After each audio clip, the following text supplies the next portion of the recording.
Hey guys, iOS Pro here, and today Apple has released iOS 15 Beta 1 to all developers today. Came out 3.3 gigabytes on my iPhone 11 Pro Max. On my iPhone 12 Pro Max, I installed it. Build number is 19A5261W. And I'm going to go over the top 15 new features in iOS 15 today. So let's get started.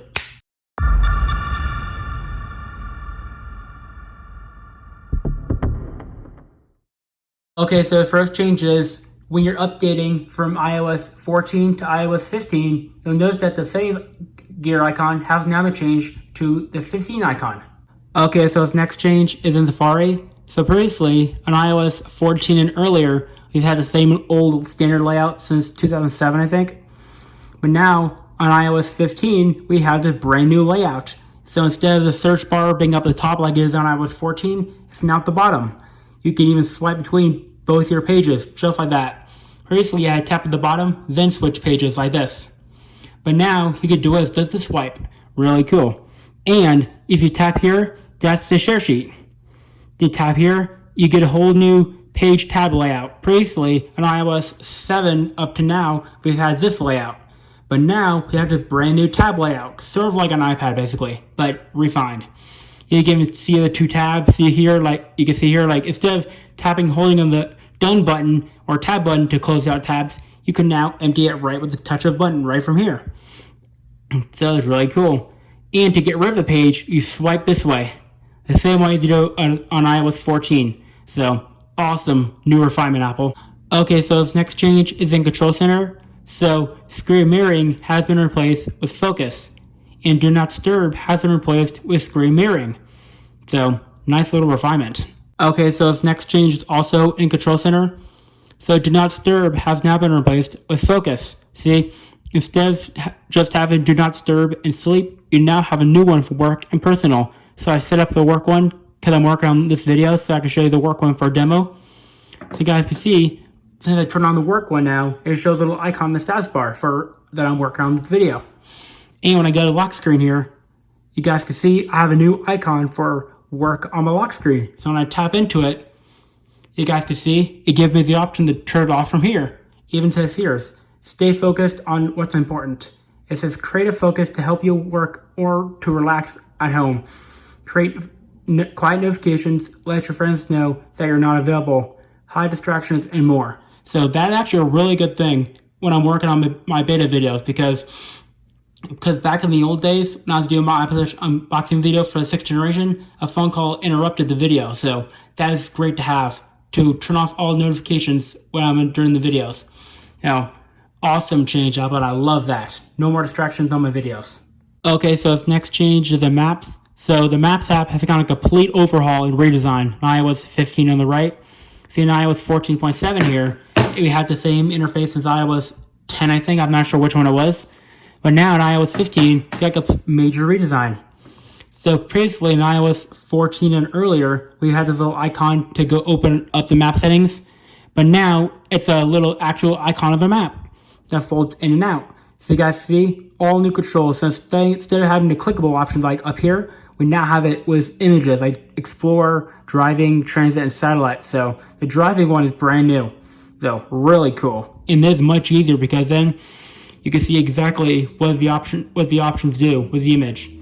And the driving one is very helpful because when I'm on the road or something, if I can't go through a big interstate section, this will be very helpful. So it sets up where all the traffic lights, straight turns, and crosswalks are, basically. So awesome. Okay, so this next change is in camera. So basically, if you aim your camera at some text in a box here, you guys can see a new icon down at the bottom right-hand corner here appears. Now I've scanned the text on the box, copy, go to notes, paste, and just like that, the text from the camera app now appears right there in the notes app. So that's a really amazing change, Apple. Just an easier way to look up text and look up stuff and do stuff without having to look at it manually. Okay, so this next change is that Apple has now added the internal magnifier app to the home screen. So you no longer have to triple click your side button to get to the magnifier app. So awesome. Okay, so this next change is on the iPad. So you can now add widgets to the iPad home screen, just like you could in iOS 14 on the iPhone. So really cool little innovation there, Apple. Okay, so this next change is the app library for iPad. So there are two ways to access it. First one, from going all the way to the last page, like an iPhone. And the second way you can do it is in the dock. See, you can tap in the app library from the dock if you open an app from the dock, or the Apple library, I meant. See, it looks just like iPhone. See, when I get my iPhone here, it looks very similar to iPhone, but in a new grid layout. Instead of a 2x2 layout, now it's in a 4x4 layout, just like on the iOS 12 home screen on the iPad. So, nice addition there, Apple. Makes it so I can finally clean up my iPad home screen. Because believe me, my iPad home screen used to be 12 pages long.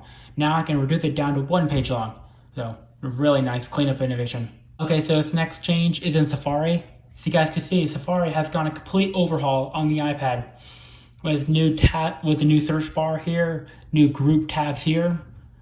Amazing, just amazing. And if you tap on a web link on the second tab, see a search bar goes right to that. And previously, the search bar stayed no matter which tab you were in. But now, when you tap it, the URL bar or search bar thing goes with it, which is really cool. And to close it out, you just tap next, and it closes out. So awesome innovation, much more clean and sleek. Okay, so this next change is the iPad multitasking user experience. So previously, if you want to open an app, you basically go to dock, drag, open like this, then paste it like this. That was basically how you guys did back in the old days, starting with iOS 12. But now Apple's made it a lot simpler, so you can access more than just the apps in the dock. You guys see up here to the 3 dots icon? Tap that. If you tap that, a new drop down appears for split view like this. See, it moves to the side, so I can now open reminders just like that. I'll do it again. When I tap here, click this, you see it turns into slide over now. When I tap it, go to this view, you guys see now it moves to the side, so I can pick an app anywhere from my home screen. It's really cool how this works. Now I tap App Store, and now I can do it the old-fashioned way, slide it over. Just like that. So that is the new multitasking experience on the iPad. Much easier to use than before. Okay, so the next two changes are in privacy. First one is you now have a new tab or option for nearby interactions. And if you go down to the bottom, you have another new one for record app activity. Like if apps are like tracking you or something like that. Not sure exactly what it's for, but something like that. So nice. So this next change is that Apple has finally added the Translate app to the iPad. So you guys see, when I open Translate, it had the exact same options as an iPhone, but with a new, bigger screen and conversation tab right here. When I click that, I can now translate from English to Spanish, like talking mode. So really cool. Okay, so this next change is that the clock widget on the home screen has gotten a complete redesign. See, this is what it used to look like, but now this is the new one. It kind of looks like the old iOS 6 iPad app. Because on the iOS 6 on the iPad, this is basically what it looked like in the daytime when you were at full screen. So it's nice to see a little blast from the past come back to iOS 15, just on the interface.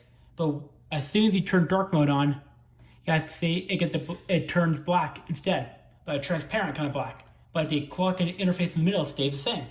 Okay, so this last change is a brand new wallpaper for iOS 15. So you guys can see, here's the one for iOS 14, here's the one for iOS 15.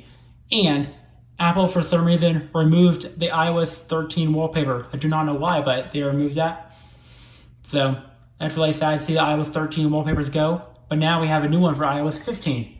So awesome new wallpaper. I love the new wallpaper, by the way. Instead of being simple, it's much more complex. So this is what it looks like on the home screen in the daytime. In nighttime, I meant. Turn it off, it goes to this. So, and when I turn my iPad portrait, you can see the rest of the wallpaper.